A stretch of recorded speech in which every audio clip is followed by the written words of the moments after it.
Muy buenos días, amables televidentes. Hoy, 3 de marzo 2023, nos encontramos con la doctora Vanessa Barbie, abogada laboralista. Vamos a abordar el tema hostigamiento sexual en el trabajo. Este tema es muy apasionante. Vamos sobre todo, a ver cuáles son las causas de este hostigamiento sexual, quiénes son los que hostigan.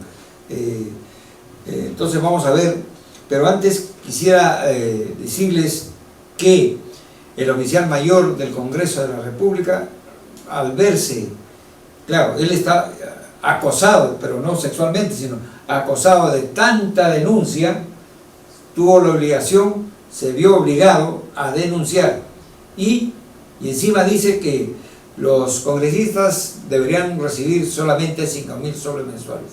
Pero antes, cuando estaba de oficial mayor, ¿por qué no lo dijo eso? Asimismo, la Fiscalía de la Nación, la Fiscalía interviene al Congreso de la República por las irregularidades de compras, es decir, han estado gastando a diestra y siniestra. ¿Dónde estaba anteriormente la Fiscalía de la Nación? ¿Dónde estaba la Contraloría General de la República y las demás entidades que tienen que velar por los gastos de la nación? Es decir, no aparecen recién ahora. ¿Por qué? Por los cuestionamientos y por las noticias que damos los medios de comunicación. Bien, sin más preámbulos, vamos a entrevistar a la doctora Vanessa Barbie, abogada laboralista, sobre el tema hostigamiento sexual en el trabajo. Doctora, muy buenos días y bienvenida al programa. Gracias, Enfoque Miguel. Laboral. Es enfoque municipal, pero tiene varios segmentos, como le manifestaba. Y antes de darle pase, este programa llega gracias al gentil auspicio del partido político Cambio Social, fundado por empresarios de Gamarra a nivel nacional. Un partido que le cambiará la vida definitivamente a todos los peruanos. Asimismo, queremos decirles que el tema es apasionante y ustedes pueden tomar nota y deben prenderse ustedes inmediatamente de TV Mundo Perú, el canal que nunca te abandona. Doctora, cuando hablamos de hostigamiento sexual en el trabajo, puede ser en los ministerios, en el mismo Palacio de Gobierno, en el Congreso de la República, en los gobiernos regionales, gobiernos municipales y toda entidad, aparte de eso, empresas privadas, ¿no? Que puede ser. ¿Cómo aplicamos este hostigamiento sexual, doctora? Bueno, en principio, justamente, Miguel, recientemente se acaba de conmemorar el Día de la Lucha contra el Hostigamiento Sexual, que ha sido el pasado 27 de febrero, y a raíz de ello, pues, han podido dar las estadísticas que ha hecho el Ministerio de Trabajo, ha hecho SUNAFIL, que es la Superintendencia Fiscalizadora Laboral, y se puede ver de que este tema es latente. Realmente pues hay muchas denuncias. Solamente del año 2020 hasta el presente año tenemos más de 5.000 actuaciones inspectivas que ha hecho SUNAFIL por este tema de denuncias, ¿no? Y definitivamente sí se dan en muchos casos. El hostigamiento sexual viene a ser una forma de violencia en la cual se puede dar pues de muchas maneras, no solamente la física, ¿no? Sino se puede dar a través de un comentario, de repente de un gesto, de una mirada, de algún mensaje, las bromas de también. texto, exactamente. Hay unas bromas, ¿no?, que hacen. Claro, porque se puede dar en forma verbal, que ahí están los comentarios, las bromas que tú me dices. Se pueden dar pues por algún piropo, ¿no? Porque siempre era muy usual cuando venía de repente una compañera de trabajo, decirle que bien te quede ese vestido, ¿no? Ese tipo de adjetivos que lo podría ver de repente como un cumplido, un tipo de piropo. Realmente ahora está contemplada en la norma. Que si esa conducta no es aceptada por la persona, es rechazada, ya es un hostigamiento sexual. Así es. Yo creo que sí. ¿Qué es lo que pasa, doctora, cuando, por ejemplo, en las empresas privadas, después pasamos a las empresas del Estado, el gerente general de la empresa X tiene su secretaria y la secretaria es la que lo apoya en diferentes temas de la empresa, ¿no? Pero que el gerente general esté enamorado, pero lo rechaza, por decir la secretaria, ¿no? Y de repente lo acumula de trabajo, le dice, señorita, yo le he pedido el trabajo para ayer, no para ahora, y usted no viene cumpliendo, ¿no? Eso podría ser una forma de hostigamiento. Claro, claro, de hecho se ven muchos de estos casos, porque en este ejemplo particular que me das, se puede advertir de que la persona, el sujeto activo del hostigamiento, viene a ser un gerente, ¿no? Es un superior a una trabajadora que viene a tener subordinación con él. Claro. De alguna manera esa trabajadora pues tendría un estado de dependencia, tendría que hacerle caso porque es su superior, y como tú bien dices, de repente pues si no cede le podría sacar del trabajo, claro, le podría pues tomar otro tipo de medidas, ¿no? Y lógicamente eso no va a querer una trabajadora. Pero este es un caso de hostigamiento sexual. ¿Por qué? Porque la trabajadora lo está rechazando, o en todo caso está él dándole esta proposición a cambio de algo. Entonces es evidente, claro, que no hay consentimiento. Hay muchos gerentes que también incluso no la sacan del trabajo, sino que le dicen, tú te puedo doblar el sueldo. Hacen un ¿no? ofrecimiento. Claro, te puedo doblar el sueldo que tú estás ganando, pero te voy a doblar el sueldo y con ciertas condiciones, ¿no? Claro, y en este caso, eso es hostigamiento. Por supuesto, es un hostigamiento y la persona puede hacer su denuncia. Y de hecho que aquí nos encontramos ante dos sujetos activos. En este caso puede ser el jefe, el gerente, o puede ser cualquier accionista de la empresa. Y hay otros casos donde pueden darse de forma paralela entre trabajadores, ¿no? Y el tratamiento es diferente. El tratamiento es diferente. Si es alguien de mi compañero de trabajo que me hace el hostigamiento, para eso ya Recursos Humanos crea mecanismos, ¿no? Por ejemplo, si son menos de 20 trabajadores, es solamente una persona que se va a encargar de hacer toda la investigación. Y si son más de 20 trabajadores en una empresa, ya tienen que formar un comité de hostigamiento sexual, que está conformado por 4 miembros titulares. Entonces ellos ya se encargan de hacer toda la investigación, ¿no? Eso es siempre y cuando el sujeto activo es un trabajador. Claro. Pero ¿qué pasa? Si el sujeto activo, como tú me dices, pues es un gerente, es un accionista, alguien que tiene dirección, digamos, con el propio empleador, se puede obviar todo este procedimiento y directamente se puede pedir el cese de la hostilidad bajo apercibimiento, pues, de hacer una denuncia contra su NAFIL. Y si finalmente este gerente pues no acata, puede pedir una indemnización por daños y perjuicios. Entonces realmente vemos que son tratamientos muy diferentes, pero el objetivo al final es poder sancionar a la persona que está hostigando. Pero hay muchos comentarios que a veces yo he escuchado, incluso nosotros dentro del periodismo nos da esa oportunidad de poder investigar a tanto empresas privadas como empresas del Estado. Y las damas dicen que son producto de este hostigamiento. Dicen, bueno, yo accedí a todos estos requerimientos, ¿por qué? Porque yo no quería perder mi trabajo. Si yo no accedía a ese requerimiento, esa exigencia que quería el gerente o su jefe, inmediatamente me echaba del trabajo. Frente a eso, lo dice después, cuando ya todo esto lo han sacado, claro, pero y eso ha sido con su consentimiento, obviamente. ¿Cómo procede ahí la denuncia, por ejemplo? Bueno, no exacto, hay que diferenciar mucho cuando yo rechazo la conducta o cuando yo consiento esa conducta. En este caso, por ejemplo, juega un papel muy importante en una de las tareas que tiene el empleador, que es de capacitar a sus trabajadores y decirle, mira, estos son tus derechos, esta es la ley, este es el reglamento, y por lo tanto, si tú sufres de alguno de estos casos, tienes que acudir a Recursos Humanos, identificarlo, para que finalmente se pueda investigar. Y justamente lo que se quiere es que la persona hostigada, la persona afectada, no sea quien renuncie, sino quien tenga que ser sancionado es la persona que está haciendo este tipo de actos, así sea un jefe o sea un gerente.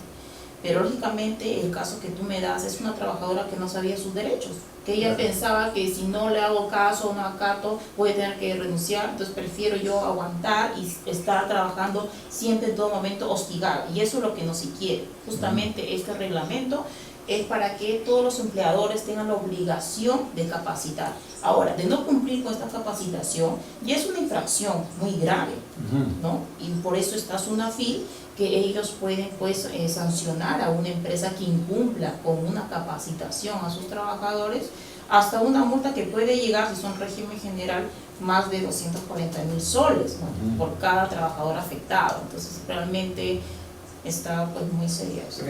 Pero esta trabajadora puede aceptar que realmente ella no tenía ese deseo de aceptar, claro, pero lo hace porque está entre la espada y la pared. Por supuesto, pero ¿no? ella puede denunciar este acto. Claro, pero después que la sacan o cuando está trabajando. Lo correcto es que en el momento que esté trabajando, ni bien ocurre ese tipo de actos, pueda hacer el procedimiento, ¿no? Que como te digo, mandar una carta pidiendo el cese de este acto. Y si no cumple, informar de inmediatamente a SUNAFIL para que haga esta inspección. SUNAFIL ahora cuenta con un protocolo actualizado recientemente en mayo del año pasado, en la cual se ve de que el inspector tiene que verificar ese tipo de actos y tiene que velar para que se cumpla el procedimiento, para que se cumpla la sanción, medidas cautelares, varias cosas.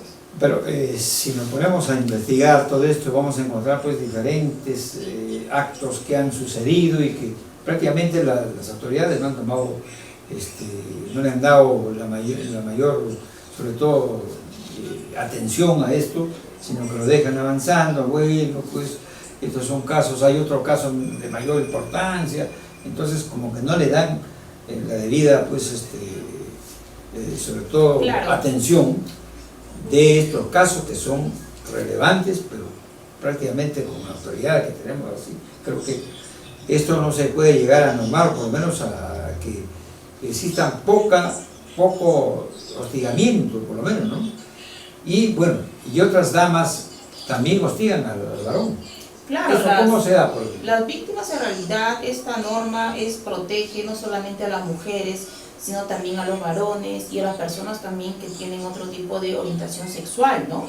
Porque también hay uso entre el mismo sexo. Claro. Y por ejemplo, no quiere decir de que esta persona que tenga una orientación sexual diferente no va a ser protegida por la norma, al contrario, estas personas son las más hostigadas, ¿no? ¿Y por qué? Con conductas sexistas. Porque estas personas a veces son juzgadas justamente por su tipo de orientación que tiene, les lanzan adjetivos, que lógicamente es una conducta sexista, y justamente esta ley del hostigamiento sexual nos habla tanto de un acto de violencia que es el hostigamiento, pero también de una conducta sexista. Y justamente viene a ser el caso de las personas que tienen una orientación sexual diferente, así que ellos también pueden hacer su denuncia. También puede hacer su denuncia. Así es. Por ejemplo, en las municipalidades, en los gobiernos regionales, ¿no? En los ministerios, este es a nivel del Estado, también existe, creo que ahí hay mayor, digamos, temas de carácter de hostigamiento, porque como es del Estado, nadie es dueño de esa institución, solamente el responsable, si es una municipalidad, es el alcalde, de ahí vienen los funcionarios, los gerentes. Igual en los ministerios, el responsable es el ministro, ¿no? Y luego viene la plana de los funcionarios, ¿no? Entonces, comienza este hostigamiento de repente del nivel inferior hasta el nivel más alto, es decir, toda una escalera, ¿no? Una escalada. Entonces, imagínense en unos ministerios que tienen más de 6.000 trabajadores, como el Ministerio de Educación, por ejemplo, ¿no? El Congreso de la República tiene más de 4.000 trabajadores, por ejemplo. ¿Cuántos casos de hostigamiento habrá ahí, por ejemplo, que no son denunciados? Exactamente, ¿no? Porque las estadísticas es algo pues que, por ejemplo, la autoridad inspectiva recibe, pero ¿qué hay de esos casos que no se denuncian?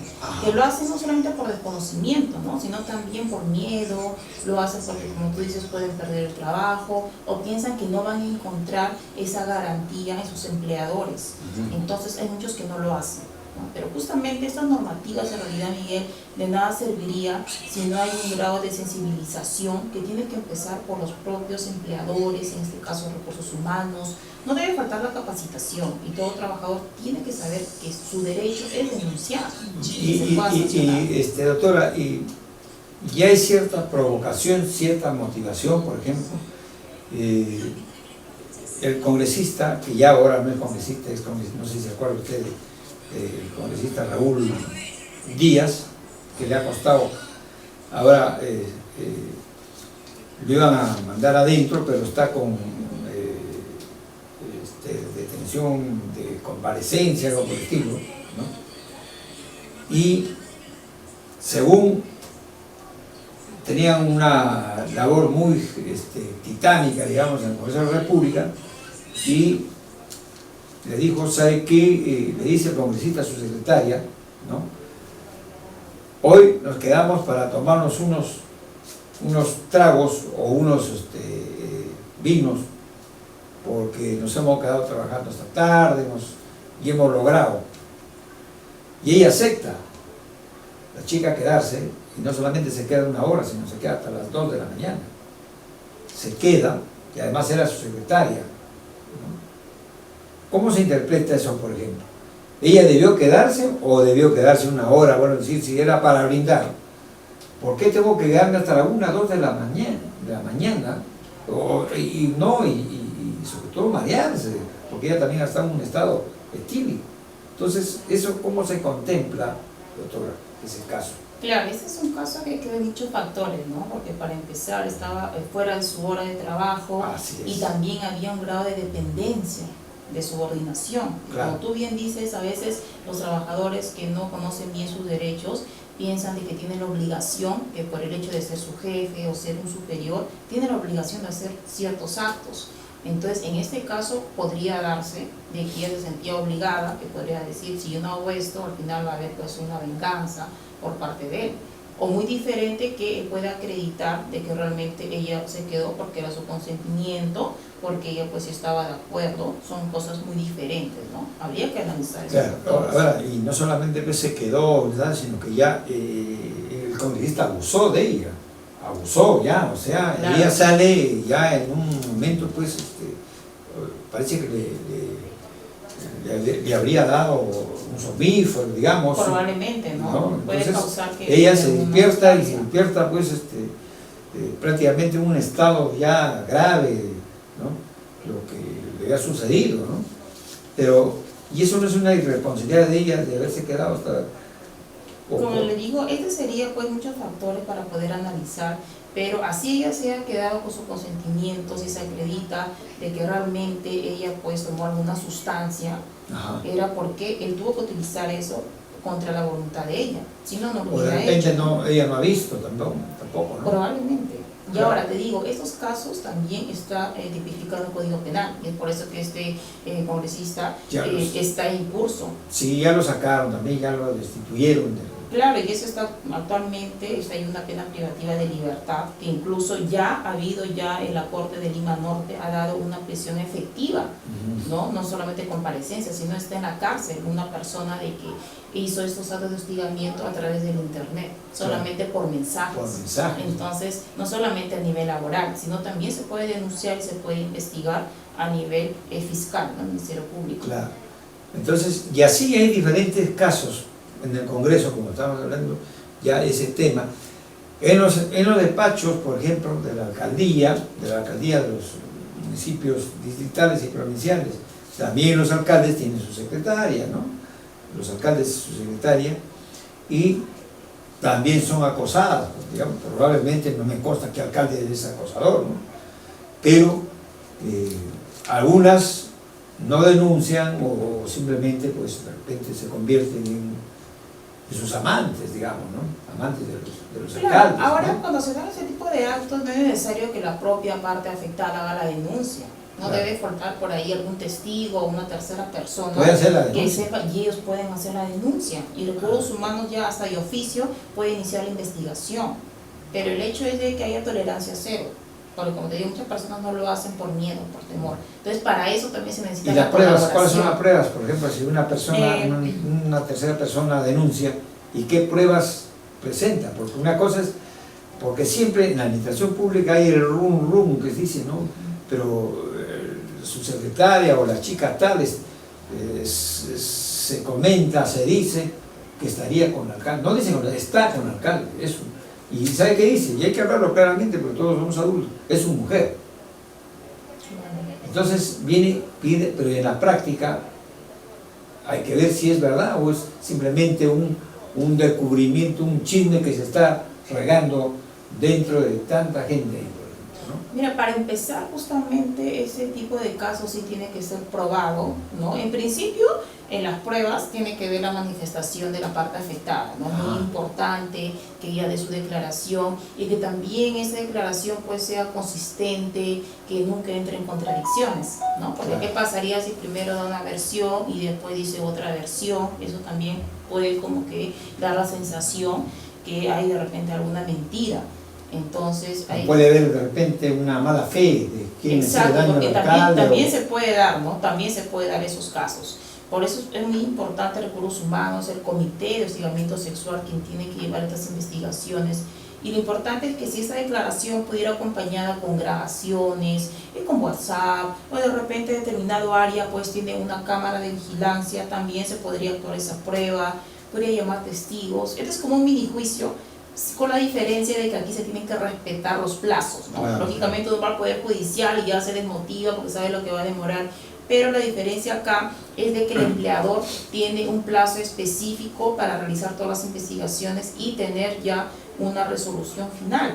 ¿Y quién se va a encargar de vigilar estos plazos? Es UNAFIL, justamente, para que pueda ver si se cumplen o no los plazos. Ahora, también se da el caso de las medidas cautelares, ¿no? Porque ¿qué pasa si, por ejemplo, en el área de un trabajo tengo a mi hostigador, que en todo momento pues, me está dando mensajes, me da comentarios, me está hostigando físicamente? Mientras que dure todo el procedimiento, que en el sector privado son 23 días hábiles, por ejemplo, entonces no voy a estar todo este tiempo en el mismo área con él. Recursos humanos tiene que tomar medidas protectivas de manera inmediata. En principio, rotarlos de área, si puede ser posible, y si esto no es posible, para que no se vean, digamos, exacto, ¿no? Si no, pues mandarle de suspensión, podría mandarle suspensión a la parte denunciada, o también pues podría pedirle de que no se acerque a la presunta víctima. ¿Y por qué siempre hablamos de presunciones? Porque todo esto va a ser una investigación. Claro. Al final, como se dice, ¿no? El que es inocente, siempre, no la teme, exactamente. Nada debe, nada nadie puede echarse la culpa hasta que no se pruebe lo contrario. Claro. Entonces es muy importante de que haya ese tipo de pruebas, ese tipo de medidas protectivas, porque siempre se va a querer proteger a la parte denunciante, ¿no?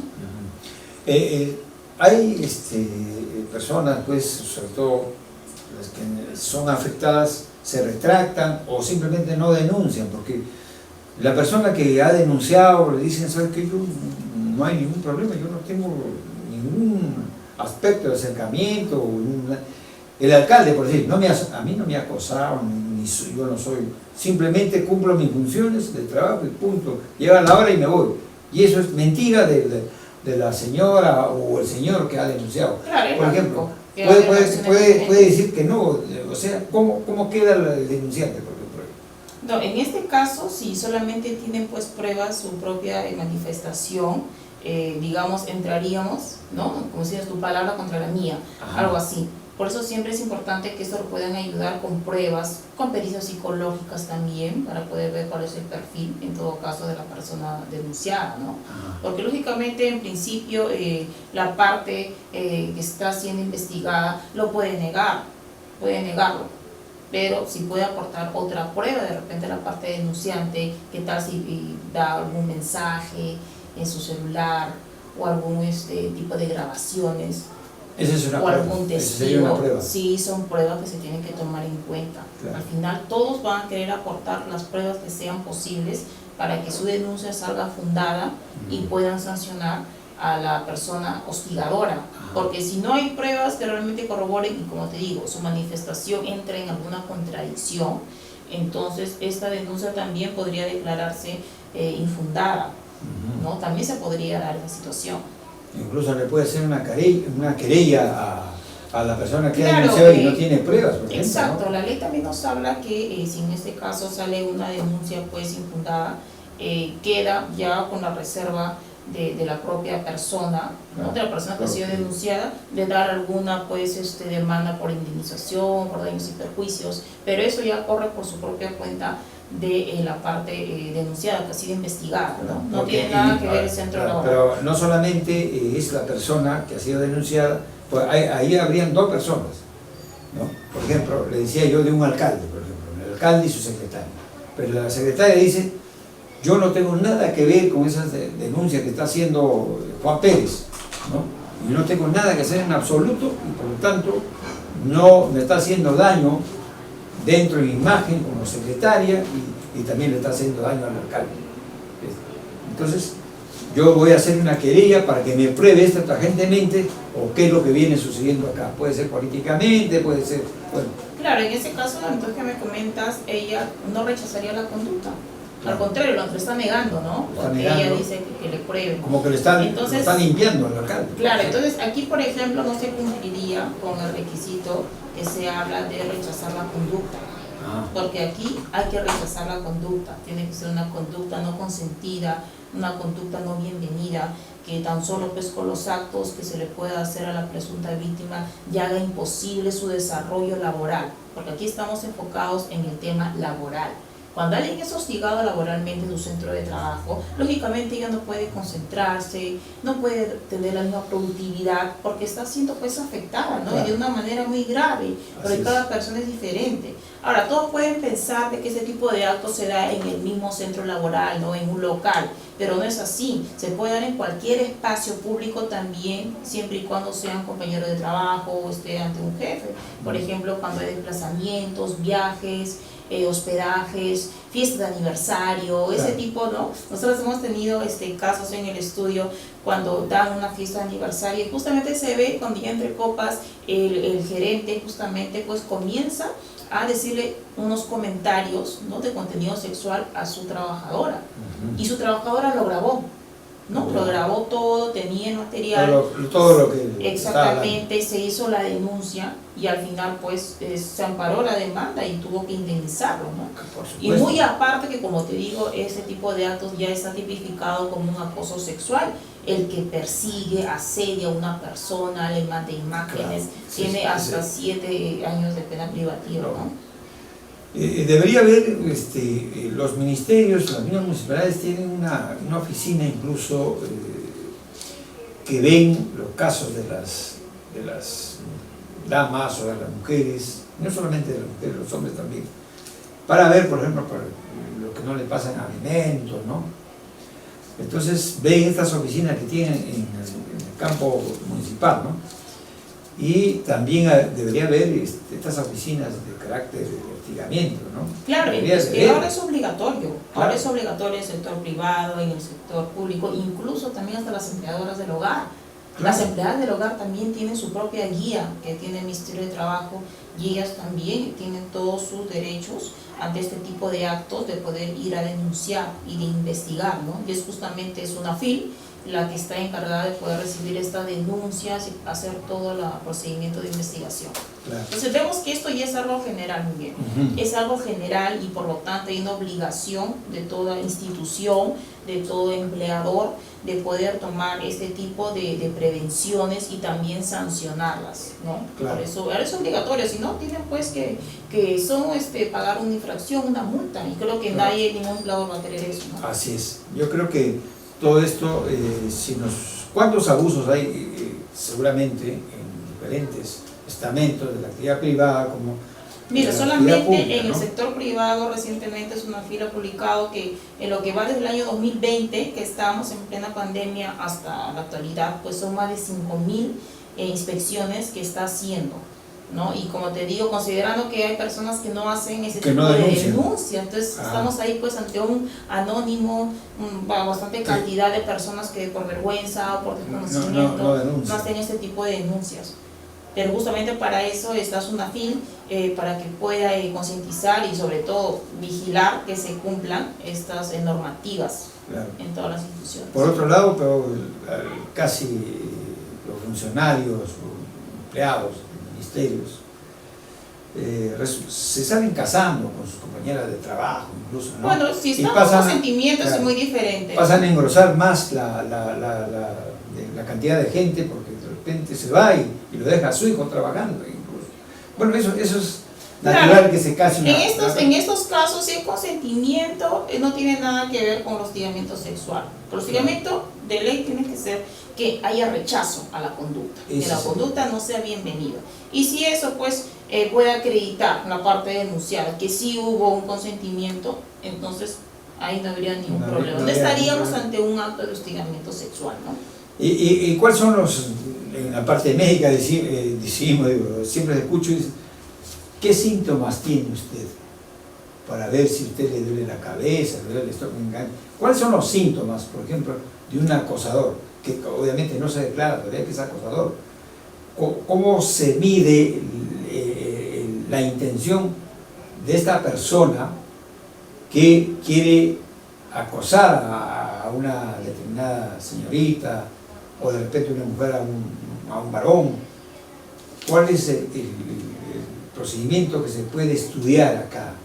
Ahora uno, siempre el que no conoce eso tendría que ser adivino, no es que sea adivino, hay que ver los modos, los gestos de esta persona. Claro, el médico se dice los síntomas, ¿no? Claro, exacto. Este es un tema muy subjetivo en realidad. ¿Por qué? Porque nos habla que la persona que es afectada, ella misma sienta que ese acto que hace determinada persona le está afectando su dignidad, ¿no? Y eso, por ejemplo, mira, si es no le dice nada, ¿no? Claro, no le dice nada, si pero... de repente, por ejemplo, si es un saludo, hay una compañera que lo puede tomar de una manera normal, un saludo, un beso, pero puede ser que otra compañera no lo tome una así. Estimación, ¿no? Claro, ¿no? Claro, o sea, pero puede ser que otra compañera no lo tome así, porque claro, cada persona somos diferentes y tenemos percepciones diferentes y podemos tener una reacción muy distinta a mi compañero. Claro. Entonces, más que nada más bien sería en todo caso la pregunta, ¿cómo recibe esa persona que viene a ser la denunciante, la persona afectada, el acto que lo puede dar su compañero, que pueda hacer de manera verbal, algún comentario o alguna foto, así como por ejemplo de repente por WhatsApp, que ahora arman grupos de trabajo, ¿no? Por WhatsApp se mandan imágenes, y qué pasa si es que justamente mandan una imagen, ya sea por error o sea intencional, de algún pues contenido pornográfico, un contenido sexual. De repente muchos se pueden aplaudir, ¿no? que manden ese tipo de imágenes, pero no va a faltar una persona que diga qué pasa acá, ¿no? Porque tienen que mandar a un WhatsApp, un grupal de trabajo, ese tipo de imágenes. Entonces, esta persona está siendo afectada, indignada. Es muy importante cómo recibe la parte, en este caso el sujeto que es pasivo en estos casos de hostigamiento. Es muy importante cómo ella lo siente. Yo he sido funcionario, doctora, en diferentes ministerios, ¿no? Y he trabajado en varios medios de comunicación. Siempre ha existido, como le decía hace un momento, el rum, el chisme. Y se escuchaba, por ejemplo, en ese tiempo, la señorita Julano, o sea, comentaban, no se veía, la señorita Julano está como gerente, pero ese era como decimos, el rum. La otra persona, no, él está con su jefe, otro. O sea, como yo siempre he estado en el área de comunicaciones, yo era gerente de comunicaciones, a veces los escuchaba conversando entre damas, hablando. Entonces, un día les digo, señoritas o señoras, un momentito, ustedes no tienen nada que hacer en sus oficinas, vienen a estar comentando acá, esta es mala imagen para la institución, de estar hablando que José Martina está con tal y que... Claro, esas cosas no se pueden aceptar porque está en un lugar de trabajo, ¿no? Están dentro de su jornada laboral, no deberían ser. Ahora, otro punto importante también es que cuando hay una denuncia por estos casos, se tiene que ver un principio de confidencialidad. Eso quiere decir... no es para estar Exacto, o sea, si hay una denuncia, todavía estamos hablando de una presunta hostigada, de un presunto hostigador. ¿Y claro. qué pasa si al final sale infundada la denuncia, ¿no? ¿Cómo quedó la imagen de esa persona? Es por eso que se obliga y hay un compromiso, que solamente sepan pues el denunciante, la parte denunciada, las partes que son del comité de hostigamiento sexual, nada más. recursos humanos y de repente un testigo, un tercero que pueda ayudar a esta investigación. Y ellos son los Se le que obliga, deben guardar ese porque secreto. porque si contravienen este principio de confidencialidad, recursos humanos tienen todas las facultades para poder tomar algún tipo de sanción con esta persona, porque se debe respetar la reserva. ¿Qué pasa si hace una denuncia y ya mañana están comentando, dice justamente, mira, lo ha denunciado, está el hostigador? Le pueden dar muchos términos y ya nos estaríamos adelantando a una solución que podría dar recursos humanos. Pero más aún, como tú comentas, se podría dar pues ese tipo de comentarios, de rumores, que tampoco es bienvenido porque está en un centro laboral y no se quiere que esta herramienta, que justamente es para poder sancionar, sirva más bien para entretener a todos y que ni siquiera cumplan su trabajo, ¿no? Que tienen que realizar. No se podría aceptar eso.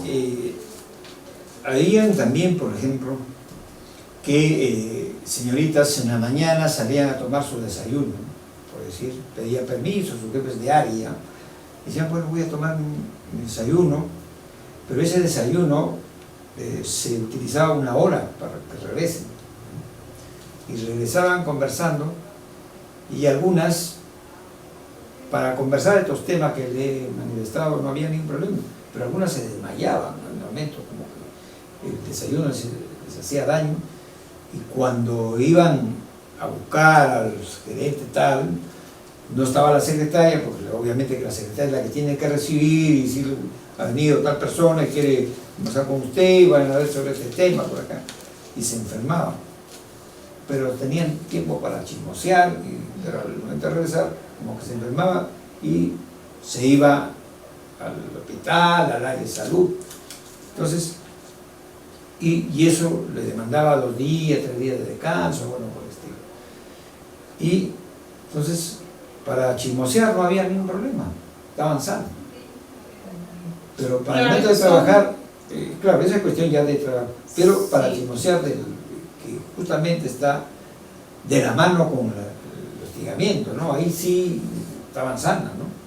Claro, en este caso siempre tienen que tomar el empleador toda medida, ¿no? Cuando vea que están incumpliendo con las normas laborales, no están enfocados dentro de sus actividades que tienen en su centro laboral, puede tomar mucho tiempo, ¿no? Son las amonestaciones, la llamada de atención, hasta una suspensión si está incumpliendo. Y si esta conducta puede ser reiterada, también hasta puede conllevar al despido, ¿no? No se puede permitir ni tolerar, ¿no? Este tipo de actos. ¿Y cuáles son, aparte de lo del hostigamiento, qué otras causales hay? Porque usted es especialista, es abogada laboralista, ¿cuáles son las causales de un trabajador, ¿no? Y que de repente, sin su consentimiento, viene una carta y lo despide? Bueno, siempre cuando una persona ya tiene la calidad de estable, digamos, ya tiene un contrato indeterminado, solamente puede ser despedido por una causal grave, ¿no? En la cual señala, en este caso del sector privado, la ley de productividad laboral, señala cuáles son las causales para poder imputar un procedimiento de despido. Pero todo empieza siempre también con una imputación de cargos, porque el trabajador tiene el derecho de poder hacer sus descargos en 6 días naturales y al final pues depende de ello, ya depende de la empresa si es que lo despide o no lo despide, ¿no? ¿Y qué pasa si lo despide? Si lo despide, bueno, y si el trabajador no está de acuerdo, está en todo su derecho de poder acudir a las instancias, ¿no? Como tenemos una FIL, tenemos el Poder Judicial, tiene todo su derecho de hacerlo, ¿no? Eso la propia normativa lo ampara. Ahora, que sea amparado pues petición a nivel judicial, dependería que realmente sea comprobado que el despido en realidad no estaba justificado, o en todo caso el empleador judicialmente no pueda acreditar los hechos que le imputó en su momento, ¿no? Claro. Para hacerle este despido. Pero con este tipo de poder judicial que tenemos, doctora, ¿se podrá hacer justicia inmediatamente?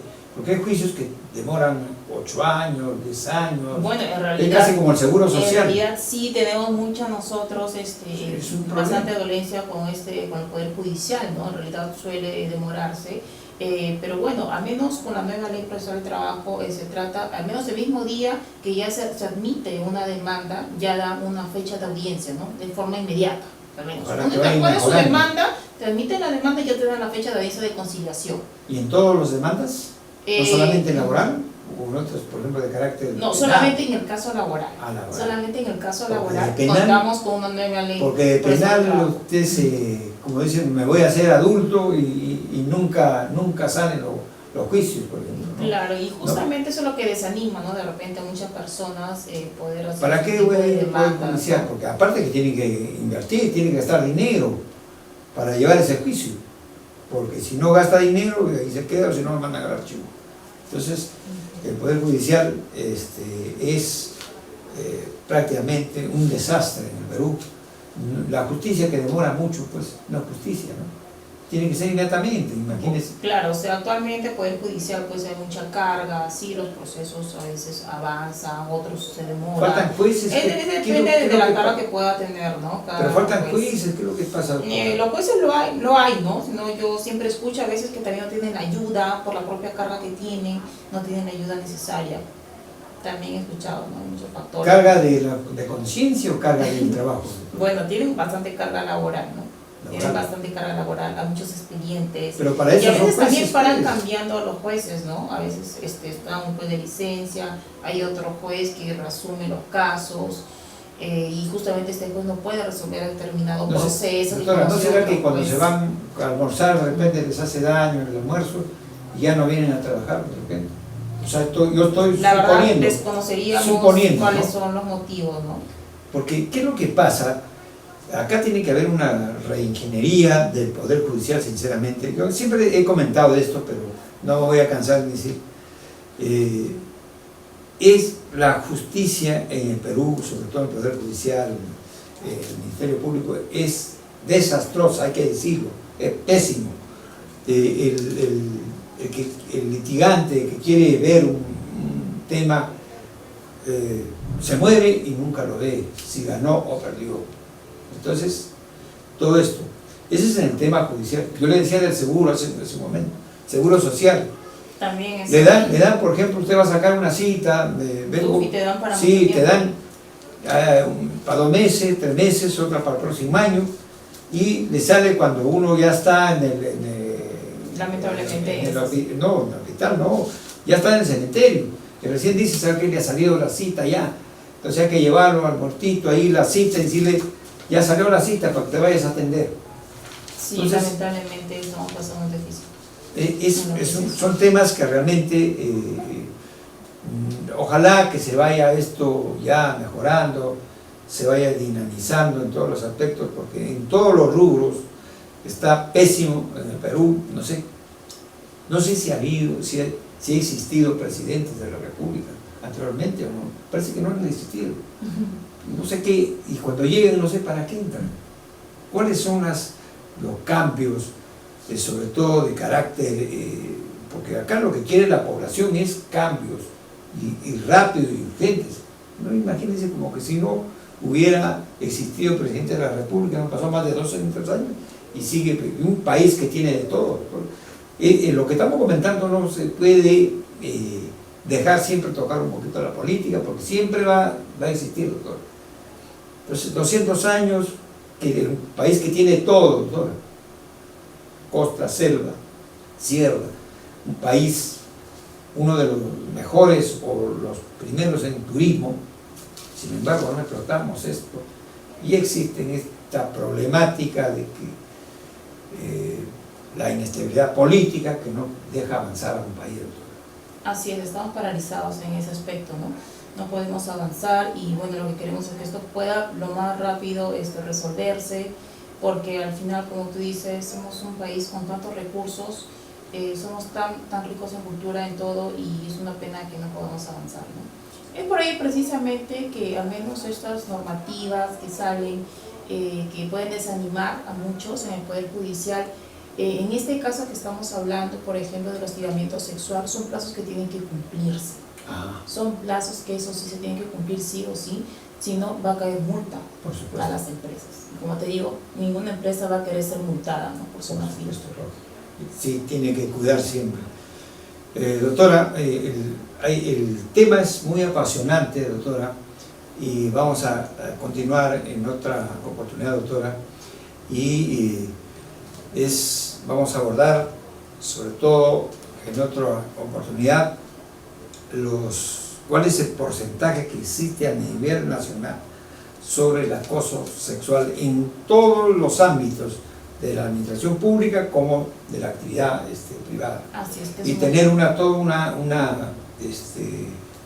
estadística de cuáles son, porque el acosamiento es de diferentes temas, de diferentes... Claro, se ven muchos, como te digo, hasta las empleadoras del hogar, también hay muchos altos índices que son hostigadas. Así es. Entonces eso ya poco a poco se tiene que terminar. ¿Qué número de registro es doctor, usted? Número de registro de 53790. Colegio de Abogados de Lima. Sí. De Lima. Ajá, muy bien. Su estudio, doctora, ¿dónde está ubicado para los que quieran, por ejemplo, ver temas de carácter laboral, también de hostigamiento sexual? Así porque eso es importante, porque a veces no todos los abogados son especialistas. Los abogados son especialistas en diferentes ramas, ¿no? Entonces usted, como abogada laboralista, sobre todo los temas que hemos abordado el día de hoy, y es importante que la gente pueda estar interesada en visitar su estudio, doctor. Claro, no solamente las personas que son hostigadas, y también las empresas en las cuales necesiten cumplir con estas normativas, que en principio es capacitar a su personal, es tener las políticas contra el hostigamiento sexual, en la conformación de su comité, y así pues pueden estar prevenidas ante cualquier visita de SUNAFIL, y sobre todo que estén cumpliendo, ¿no?, lo que es la normativa. Y algunas empresas no quieren pagar su indemnización, por ejemplo, ¿no? Hay de todo, de verdad, no lo quieren pagar, porque, y justamente lo que se quiere es eso, ¿no?, de que podamos nosotros erradicar esa informalidad que hay, que evidentemente incluso nosotros estamos por encima de Bolivia en lo que es informalidad, ¿no? Y nosotros no podemos permitir eso. Tenemos que ver de alguna manera, erradicar todo lo que es ese tipo de que no cumplen, digamos, las normas sociolaborales, y parte estamos los abogados para ayudarlos en este caso con las capacitaciones y poder implementar todas sus políticas con respecto a ese tema. Doctora, me reitera, ¿dónde queda su estudio, me dijo? Estamos ubicados en Magdalena, en Roca de Vergallo 493. 493. Así es. Y pueden visitar los que tengan este tipo de problemas, ¿no? Sí, estamos para poder... Preguntan por usted. Claro, claro que sí, somos el estudio Julio Palomino Asociados. Ajá, muchísimas gracias, doctora, por honrarnos con su presencia, y siempre lo tendremos en cuenta para otros comentarios de mayor relevancia que puedan existir. Tiene usted el canal para ver. Hay empresas que se niegan totalmente y no quieren pagarles, tienen que acudir al Poder Judicial, por ejemplo, para que le paguen su tiempo de servicios, sí, para que la reconozcan incluso, y para eso están los abogados, ¿no? Así es, estamos por los verdaderos abogados, ¿no? Y no solamente el Poder Judicial, también tenemos el Ministerio de Trabajo, tenemos a SUNAFIL, que también está para velar ese tipo de cumplimientos, ¿no? Bien, muchísimas gracias, doctora. Gracias. Por haber venido.